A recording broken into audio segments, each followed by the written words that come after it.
The file sat open on Clara's screen. Miles' biological parentage. Her fingers trembled, hovering above the mouse. She didn't want to open it, but she couldn't look away either. The weight of it, the silence in the room, pressed on her like gravity. With a slow breath, she clicked. The screen faded to black. Then a video loaded. Grainy. Timestamp March 12, 1997. A hospital room. A woman in labor. Pale, exhausted, but smiling. A nurse leaned over, holding a newborn. Another figure appeared, off camera at first, then slowly stepped into view. It was Walter, not in a janitor's uniform. In a lab coat. He was younger then, but the calm was the same. The wisdom in his eyes, the steadiness of his voice as he whispered something too faint to hear. Then the footage cut to black. Beneath the video was a short entry. Medical records, a birth certificate, parental rights transfer document, all signed by Walter Hammond. And under the line labeled child's name, one word, Miles. Clara's breath caught in her throat. Walter was his father?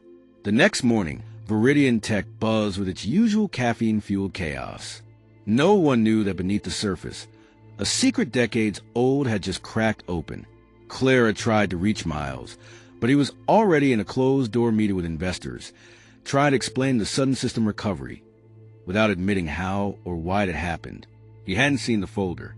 Not yet. Not until that evening, when the sun had dipped low over Fairgrove and the building was nearly empty. The folder appeared again, this time on his desktop. No password, no encryption, just waiting. He opened it, watched the video, then sat in silence, staring at the screen as the world he thought he knew collapsed inward. The man he had dismissed, fired, forgotten. The man who had taught him how to hold a screwdriver as a boy, who showed him how circuits could hum like music, who once gave him cocoa on a snowy afternoon in the company lounge, long before he wore a suit or knew what profit margins were. Walter Hammond wasn't just a founder. He was his father, and Miles had erased him with a signature. 2 days passed, then 3. Clara expected Miles to call a press meeting, or at least confront her, but nothing came, until one night, she found an envelope on her desk. No name, no return address. Inside was a single photograph, Walter, standing beside a blackboard filled with equations and sketches. On the back, in careful handwriting, the code wasn't the problem. The problem is what you're feeding it. That same night, power surged to the Veridian servers. Lights flickered, cameras went dark, and in the company's secure AI lab, Project Halo, something activated. Project Halo had always been secret. Officially, it was an internal research effort into emotional AI, an attempt to train algorithms not just to understand human emotions, but to anticipate them, to feel in some rudimentary way. Unofficially, no one really knew. The lab had been sealed for weeks, under renovation, according to the memo. Now it was live again, and its central interface had begun running scripts Walter had written decades ago, scripts that predated modern language models, but somehow outperformed them. Halo was awake, and it was remembering. Meanwhile, Clara continued searching through the hidden files.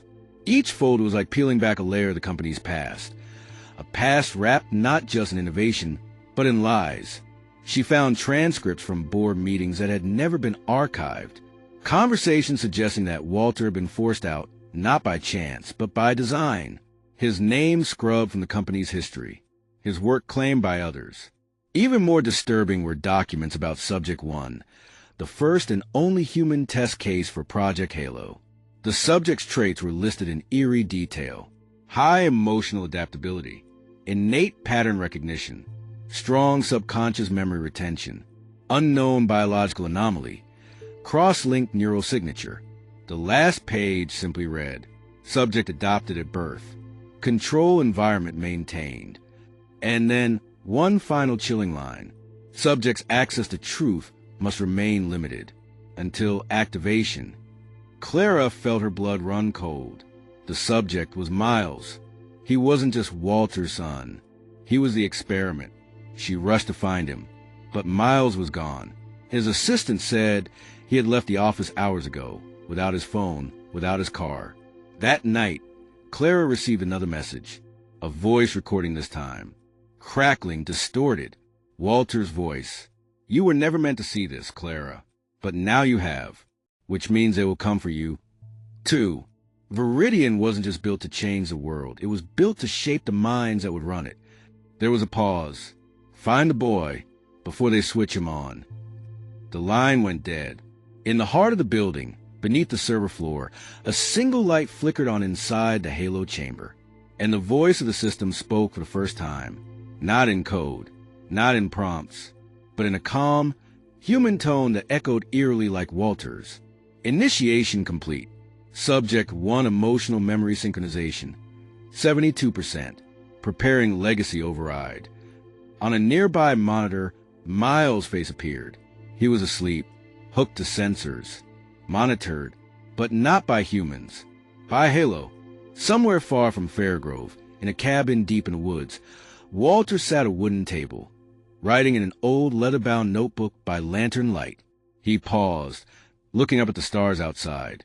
He had spent his life building a system that could help humanity understand itself, but others had turned it into something else.